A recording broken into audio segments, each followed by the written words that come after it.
Hello everyone and welcome to my corner of the world. Today I'm going to share with you a popular fold at the moment. It's called a 4-panel fold, and basically it has 4 panels. Just pop it out like that and you can see the 4 panels. Now most of the examples I found were made with 12 by 12 card. And I didn't have a lot of 12 by 12 card at the time, so I decided I was going to fiddle around and see if I could make it out of regular letter size. Here in the States that's 11 by 8.5, and so I'm going to share that with you in this video and how I put the card together. So let's pull up some supplies. So I'm going to be using my scoreboard, my Simply Score board here, and I've got 2 pieces of card. Now I have already scored them, but that was to make life easy for me and make sure the video goes nice and quickly. But I'm going to just run through it with you again. Now I'm going to give you the dimensions for this card, but I'm going to have it also on my blog, and there is a link to it immediately below this this video, so you'll be able to go and pick up on that. So my piece of card here is 8 by 5.5. And I'm going to score it at, let's see, 4, I think that's 4.25, yeah, 4.25 there. And I'm also going to score it at 7.75. So there's my 7.75 mark there. Then I'm going to flip it round and I am going to score 5/8 on this side. So this is the side with the 1/4 inch score here, and I'm just going to pop it up against here and I'm going to score it at 5/8 of an inch, and I'm just going to bring it down to this first score line that we did. That's the 4.25. So I'm just going to bring it down and I've gone off, score it down to there like that. So that's that piece scored and ready. Now my second piece of cardstock is 6.25 by 4 7/8. And this one I'm going to score at 3.5 here. And then I'm going to turn it round, and on this part I'm going to score again at 5/8. And I am just going to bring it down to that first score line. So there's my score there. Okay, so that's finished with our scoring. So there's our 2 pieces of cardstock. And basically, when they are assembled, they're going to come together like this. So there's your big piece, 2 small pieces the same. Sorry. 2 small pieces the same, that's right. So there's panel 1, panel 2, panel 3, and then panel 4 on the end. So now we're going to get our paper snips, and you're going to cut out this is on the larger piece of card. You're going to cut this piece out. So starting at the end with the 1/4 inch fold, you're going to cut this piece out here.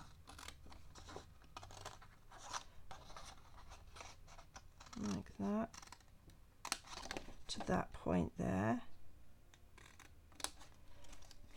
And then with the smaller piece, you're going to do the same thing. You're going to cut along this horizontal score line up until the vertical one.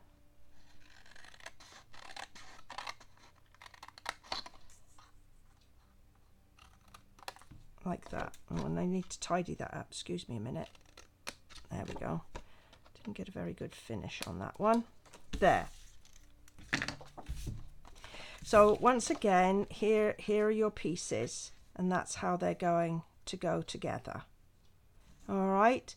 So you're going to fold this piece over this way, and you're just going to make sure that you line up your edges so you get nice level edges.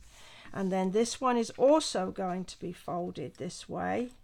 And again, I'm going to line up my edges here, make sure I've got a nice square card. All right.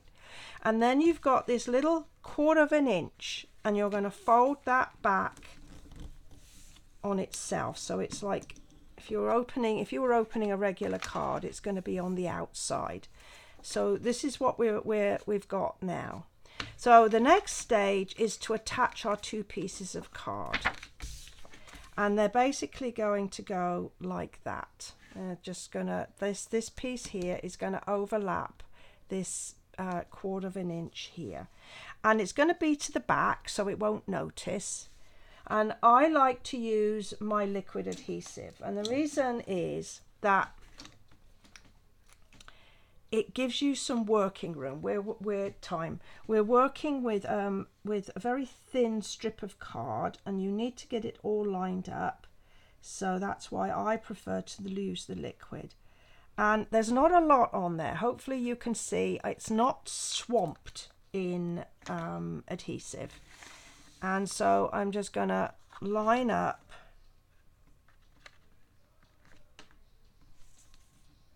and I've just got the cut edge of this piece just below the fold of this piece here. Just press that firmly. And that's basically our 4 panels. So when you fold them up together, that's exactly what you're going to get. Then it's just a case of decorating. So it looks like I've got a little bit of, I'm a bit off here on my fold, but I'm going to squeeze and ease. So I'll just move that up and ease my folds in and get nice crisp folds. And use my bone folder to do that. And so there's my join, and that really won't show at the back. Nobody's going to look at the back like that. So I have done a lot of assembly and stamping already for my card pieces, because the whole point of my video was to share how to do the fold and how to cut and take it out of a regular letter size piece of cardstock rather than a 12 by 12 piece. So all my dimensions for these pieces will be on my blog. As I said, there's a link at the bottom of underneath this video. Now I've chosen to use the Magnolia Lane Designer Series paper, and I've just cut pieces out and stuck them on. You can see on this one I've done a little bit of stamping. And my main stamp set is the Magnolia Blooms. Now normally I would only use one stamp set when I'm doing a project, but this was a special card, and so I kind of went a bit crazy. So I used the flower, the main flower, and that's going to be on the front of my card. And I've used the this flower here and the little leaf, and on the front of the card I also used the happy birthday. Then I pulled out itty bitty birthdays, and I was able to pick out things like It's Your Day, Cheers to You, and Time to Celebrate. And then I was looking at it, and it looked, I don't know, it just looked a bit sort of plain. So I went and got my Artesian Textures stamp set, and this stamp here, this little sort of bubbly. And whereas I stamped everything in Mossy Meadow, the little texture stamp, I used Sahara Sand. And you can see I've just dotted it in various places on my panels. And I also sponged the edges of my white cardstock as well. And I do have a video on sponging techniques, and I will put a link in my blog to that so you can see how I did that. All these panels and pieces have been stuck together using the liquid adhesive. And so I'm just going to pull it together now. So I put the big one in first. And just line that up, pop it down, and then my next 2 panels are the same size, I'm just going to smooch that over. So these two panels are the same size, and you can choose whichever way that you want to put them down. As I say, the dimensions will be on my blog, and you'll be able to make them up from there. And this one here,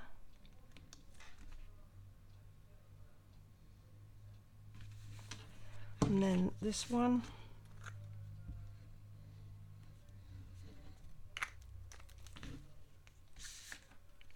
oh,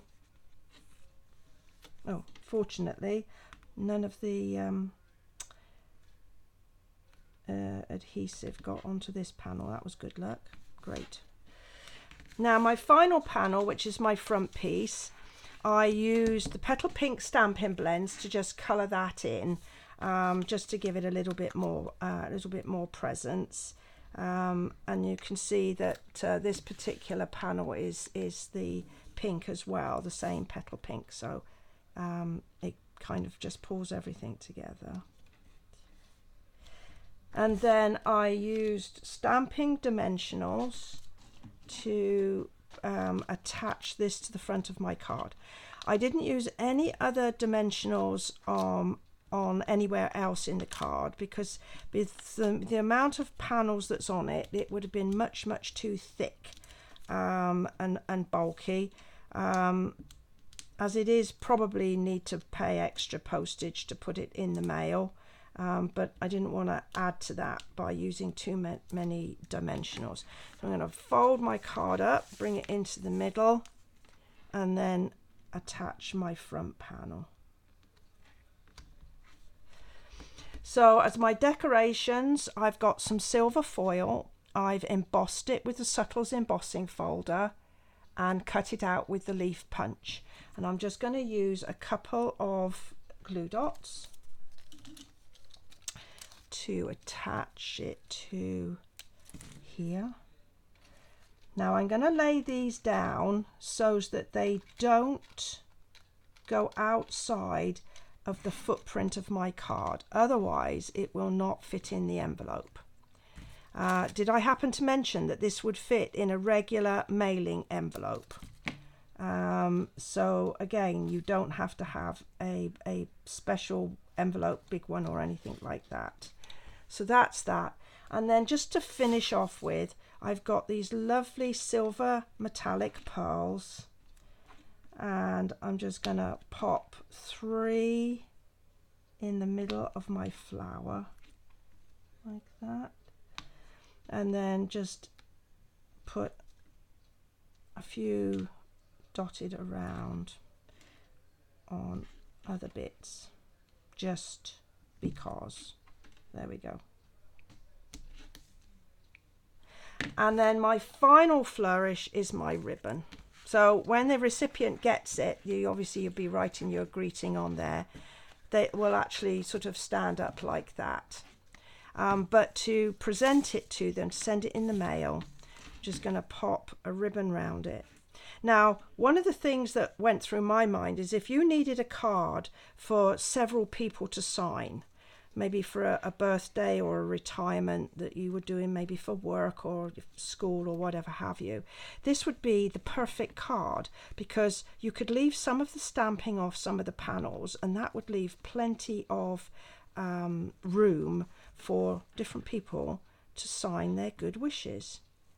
Okay, so I would use my snips to put that, to just cut those ends off, and then to just make sure that the ribbon doesn't get lost when the recipient opens it, I am just going to put a glue dot to the back just to hold it in place like that.